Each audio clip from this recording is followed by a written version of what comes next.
Iran Israel war ಸಿಗ್ತಿಲ್ಲ gas cylinder, commercial gas cylinder out of stock ಆಗಿದೆ. ಹಾಗಾದ್ರೆ ಮಧ್ಯಪ್ರಾಚ್ಯದ ಯುದ್ಧದಿಂದ ಇಷ್ಟೆಲ್ಲ ಎಫೆಕ್ಟ್ ಆಗ್ತಾ ಇದೆ ನೋಡಿ. ಇರಾನ್ ಇಸ್ರೇಲ್ ವಾರ್ ಸಿಗ್ತಿಲ್ಲ gas cylinder, commercial gas cylinder out of stock. ಮಧ್ಯಪ್ರಾಚ್ಯದ ಯುದ್ಧದಲ್ಲಿ ಗ್ಯಾಸ್ ಟ್ರಬಲ್, ಟೆನ್ಷನ್, ಎಲ್ಲಿಯೂ ಸಿಗ್ತಿಲ್ಲ ವಾಣಿಜ್ಯ ಬಳಕೆಯ ಸಿಲಿಂಡರ್. ಬೆಂಗಳೂರು ಸೇರಿ ರಾಜ್ಯಾದ್ಯಂತ ಗ್ಯಾಸ್ ಪೂರೈಕೆ ವ್ಯತ್ಯಯ ಆಗಿದೆ. ನಗರಕ್ಕೆ ನಿನ್ನೆಯಿಂದಲೂ ಪೂರೈಕೆಯಾಗ್ತಿಲ್ಲ ಸಿಲಿಂಡರ್. ಹೋಟೆಲ್ ಬಳಕೆಯ ಕಮರ್ಷಿಯಲ್ ಸಿಲಿಂಡರ್ ಸ್ಟಾಪ್ ಆಗಿರುವಂಥದ್ದು. ಸಿಲಿಂಡರ್ ಇಲ್ಲದೆ ಹೋಟೆಲ್ ಮಾಲೀಕರು ಕಂಗಾಲಾಗಿದ್ದಾರೆ. ನಾವು ವ್ಯಾಪಾರ ಮಾಡೋದಾದ್ರೂ ಹೇಗೆ ಎಂದು ಪ್ರಶ್ನೆ ಮಾಡ್ತಾ ಇದ್ದಾರೆ.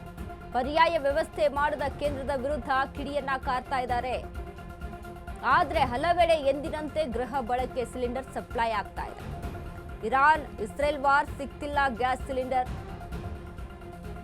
Commercial gas cylinder out of stock ಆಗಿದೆ. ಮಧ್ಯಪ್ರಾಚ್ಯದ ಯುದ್ಧದಿಂದ ಗ್ಯಾಸ್ ಟ್ರಬಲ್ ಹೆಚ್ಚಾಗಿರುವಂಥದ್ದು. ಏನಂತ ಅಂದ್ರೆ ಇದಕ್ಕೆ ಮೋದಿ ಅವರು ಪರ್ಯಾಯ ಮಾರ್ಗವನ್ನ ಮಾಡ್ಕೋಬಹುದಿತ್ತಲ್ಲ ಅನ್ನುವಂಥ ವಿಚಾರದಲ್ಲಿ ಇದೀಗ ಎಷ್ಟು ಜನಗಳು ಮಾತನಾಡ್ತಾ ಇರುವಂಥದ್ದು. ಬಟ್ ಇಲ್ಲಿ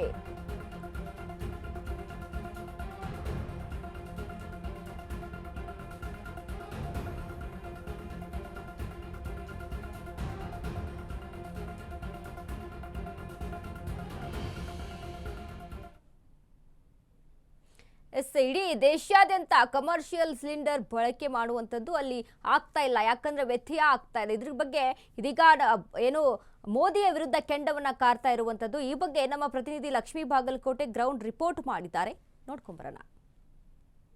ಇರಾನ್ ಹಾಗೂ ಇಸ್ರೇಲ್ ಯುದ್ಧದ ಪರಿಣಾಮವಾಗಿ ಭಾರತಕ್ಕೆ ಸಾಕಷ್ಟು ಸಮಸ್ಯೆಯನ್ನು ಸದ್ಯಕ್ಕೆ ತಂದೊಡ್ಡಿರುವಂತದ್ದು. ಅದರ ಜೊತೆಗೆ ಈಗ ಸಿಲಿಂಡರ್ ಏನು ಬಳಕೆಯಲ್ಲೂ ಸಹ ಸಮಸ್ಯೆಗಳು ಕಂಡು ಬರ್ತಾ ಇರುವಂತದ್ದು. ಸಿಲಿಂಡರ್ ಪೂರೈಕಲ್ಲೂ ಸಹ ಸ್ಥಗಿತವಾಗಿರುವಂತದ್ದು. ಸದ್ಯಕ್ಕೆ ಹೋಟೆಲ್ನಲ್ಲಿ ಅಂದ್ರೆ ಹೋಟೆಲ್ ಮಾಲೀಕರ ಸಂಘದವರು ನಿನ್ನೆ ಒಂದು ಸಭೆಯನ್ನ ಮಾಡ್ತಾರೆ. ಸಭೆಯಲ್ಲಿ ಇವತ್ತಿನಿಂದ ಅವರಿಗೆ ಸ್ಥಗಿತವಾಗಿರುವಂತದ್ದು, ಸಂಪೂರ್ಣವಾಗಿ ಸಿಲಿಂಡರ್ ಸ್ಥಗಿತವಾಗಿದೆ, ನಮಗೆ ಸಿಗ್ತಾ ಇಲ್ಲ ಅನ್ನುವಂತದನ್ನ ಹೇಳಿದ್ರು. ಇವತ್ತು ಮಧ್ಯಾಹ್ನದಿಂದಲೂ ಸಹ ಹೋಟೆಲ್ ಬಂದ್ ಮಾಡುವಂತ ಸಾಧ್ಯತೆ ಇದೆ. ಸದ್ಯಕ್ಕೆ ಈಗ ನಾನು HP ಗ್ಯಾಸ್ ಏಜೆನ್ಸಿಯ ಮುಂಭಾಗದಲ್ಲಿ ಇಲ್ಲಿಯೂ ಸಹ ಇವತ್ತಿನ ಪೂರೈಕೆಯಲ್ಲಿ ಒಂದಷ್ಟು ಏನು ಮುಂಚಿತವಾಗಿ ಬುಕ್ಕಿಂಗ್ ಆಗಿರ್ತವೆ, ಆ ಹಿನ್ನೆಲೆಯಲ್ಲಿ ಒಂದಷ್ಟು ಬಂದಿರುವಂತದ್ದು. ಸುಮಾರು 700ರವರೆಗೂ ಸಹ ಏನು ಇವತ್ತು ಗ್ಯಾಸ್ಗಳು ಬಂದಿರುವಂತದ್ದು ದೃಶ್ಯಾವಳಿಗಳಲ್ಲಿ ತಾವು ಗಮನಿಸ್ತಾ ಇದ್ದೀರಿ. ಆದ್ರೆ ಹೋಟೆಲ್ಗಳಿಗೆ ಯಾವೆಲ್ಲ ಗ್ಯಾಸ್ಗಳನ್ನ ಅಂದ್ರೆ ಹೆಚ್ಚು ಲೀಟರ್ ಗ್ಯಾಸನ್ನ ಹೊಂದಿರುವಂತಹ ಗ್ಯಾಸನ್ನ ಸಿಲಿಂಡರ್ನ ಕೊಡ್ತಾರೆ, ಅದು ಸದ್ಯಕ್ಕೆ ಇಲ್ಲಿಗೂ ಸಹ ಬಂದಿಲ್ಲ. ಇವತ್ತಿನ ಮಟ್ಟಿಗೆ ಇವತ್ತಿನ ದಿನ ಏನ್ ಬರ್ತಿತ್ತು ಅದು ಸ್ಥಗಿತವಾಗಿದೆ. ಈಗ ಮನೆಗಳಿಗೆ, ಗೃಹ ಬಳಕೆಗೆ, ಆಸ್ಪತ್ರೆಗೆ, ಜೊತೆಗೆ ಶಾಲಾ ಸ್ಕೂಲ್ಗಳಿಗೆ ಸಹ ಏನೆಲ್ಲ ಯಾವೆಲ್ಲ ಗ್ಯಾಸ್ ಸಿಲಿಂಡರ್ಗಳ ಪೂರೈಕೆ ಮಾಡ್ತಾ ಇದ್ರು ಆ ಸಿಲಿಂಡರ್ಗಳು ಮಾತ್ರ ಬಂದಿರುವಂತದ್ದು. ಇನ್ನ ಈಗ ಆಲ್ರೆಡಿ ಏನೆಲ್ಲ ಬುಕಿಂಗ್ಸ್ ಗಳು ಆಲ್ರೆಡಿ ಆಗಿದಾವೆ ಅವು ಸಹ ನಾಳೆ ಬರುವಂತಹ ಸಾಧ್ಯತೆ ಇದೆ.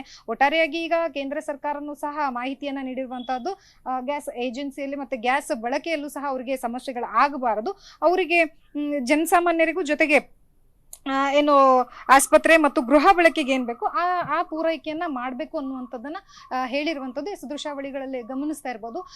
ಈಗ ಲೋಡ್ ಆಗಿರುವಂತಹದ್ದು ಗಾಡಿ ಅಂದ್ರೆ ಬಂದಿರುವಂತಹದ್ದು ಈ ಎಲ್ಲ ಸಿಲಿಂಡರ್ಗಳು ಒಟ್ಟಾರೆಯಾಗಿ ಮನೆ ಬಳಕೆಗೆ ಏನ್ ಬೇಕು ಅದಕ್ಕೆ ಸಮಸ್ಯೆ ಇಲ್ಲ. ಆದ್ರೆ ಈ ಹೋಟೆಲ್ಲು ಇಂಥ ದೊಡ್ಡ ದೊಡ್ಡ ಕಾರ್ಯಕ್ರಮಗಳಿಗೆ, ಜೊತೆಗೆ ಹೋಟೆಲ್ ಆಗಿರ್ಬೋದು, ರೆಸ್ಟೋರೆಂಟ್ಗಳಾಗಿರ್ಬೋದು, ಲಾಡ್ಜ್ಗಳಾಗಿರ್ಬೋದು, ಇವರಿಗೆ ಒಂದಷ್ಟು ಮಟ್ಟಿಗೆ ಸಮಸ್ಯೆಯನ್ನ ತಂದೊಡ್ಡುವಂತದ್ದು. ಯಾಕಂತಂದ್ರೆ ಅವರಿಗೆ ಕೊರತೆ ಆಗುವಂತ ಸಾಧ್ಯತೆ ಹೆಚ್ಚಾಗಿರುತ್ತೆ.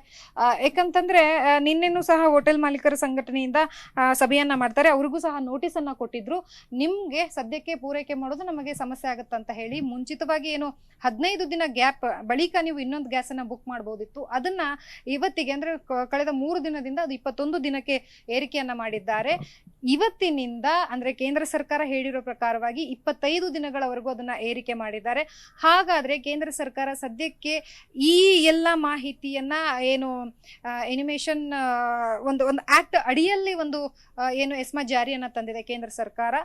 ಸೊ ಒಟ್ಟಾರೆಯಾಗಿ ಜನಸಾಮಾನ್ಯರಿಗೆ ಗೃಹ ಬಳಕೆಗೆ ಗ್ಯಾಸ್ನ ಪೂರೈಕೆಯಲ್ಲಿ ಯಾವುದೇ ರೀತಿಯಾದಂತಹ ತೊಂದರೆ ಆಗಬಾರ್ದು ಅನ್ನುವಂತಹ ಕಾರಣಕ್ಕಾಗಿ ತಾತ್ಕಾಲಿಕವಾಗಿ ನೈಸರ್ಗಿಕ ಅನಿಲ ಉತ್ಪಾದನೆ ಮಾಡುವುದಕ್ಕೂ ಸಹ ಸೂಚನೆಯನ್ನ ನೀಡಿದ್ದಾರೆ.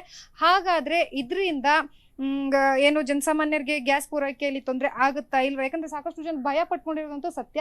ಸೊ ಹೋಟೆಲ್ ಅವ್ರಿಗೂ ಸಹ ಪ್ರಾಬ್ಲಮ್ ಆಗಿದೆ. ಮಧ್ಯಾಹ್ನದಿಂದ ಹೋಟೆಲ್ ಬಂದ್ ಮಾಡಿದ್ರೆ ಸಾಕಷ್ಟು ಜನರು ಏನ್ ಮಾಡ್ತಾರೆ ಅಂತಂದ್ರೆ ಬೇರೆ ಬೇರೆ ಭಾಗಗಳಿಂದ ಬಂದಿರುವಂತಹ ವಿದ್ಯಾರ್ಥಿಗಳಿರ್ತಾರೆ, ಮತ್ತೆ ಜೊತೆಗೆ PG ಅಲ್ಲಿ ಇರುವಂತವ್ರು ಇರ್ತಾರೆ, ರೂಮ್ ಮಾಡ್ಕೊಂಡಿರುವಂತವ್ರಿಗೂ ಸಹ ಹೋಟೆಲ್ ಬಂದ್ ಮಾಡಿದ್ರೆ ಸಮಸ್ಯೆ ಆಗುವಂತದ್ದು ಕಟ್ಟಿಟ್ಟ ಬುತ್ತಿ. ಸೊ ಇದೆಲ್ಲದಕ್ಕೂ ಸಹ ಕೇಂದ್ರ ಸರ್ಕಾರ ಉತ್ತರ ಕೊಡಬೇಕು, ಜೊತೆಗೆ ಏನೆಲ್ಲ ಕ್ರಮಗಳನ್ನ ಕೈಗೊಂಡಿದ್ದಾರೆ, ಸೊ ಇದರ ಮೇಲೆ ಸದ್ಯಕ್ಕೆ ಸಿಚುವೇಶನ್ ಕ್ಲಿಯರ್ ಮಾಡುವಂತ ಸಾಧ್ಯತೆ ಇದೆ. ಕ್ಯಾಮ್ರಾ ಪರ್ಸನ್ ವಿಶ್ವನಾಥ್ ಜೊತೆ ಲಕ್ಷ್ಮಿ ಬಾಗಲಕೋಟೆ, ಅಶ್ವಗ ನ್ಯೂಸ್, ಬೆಂಗಳೂರು.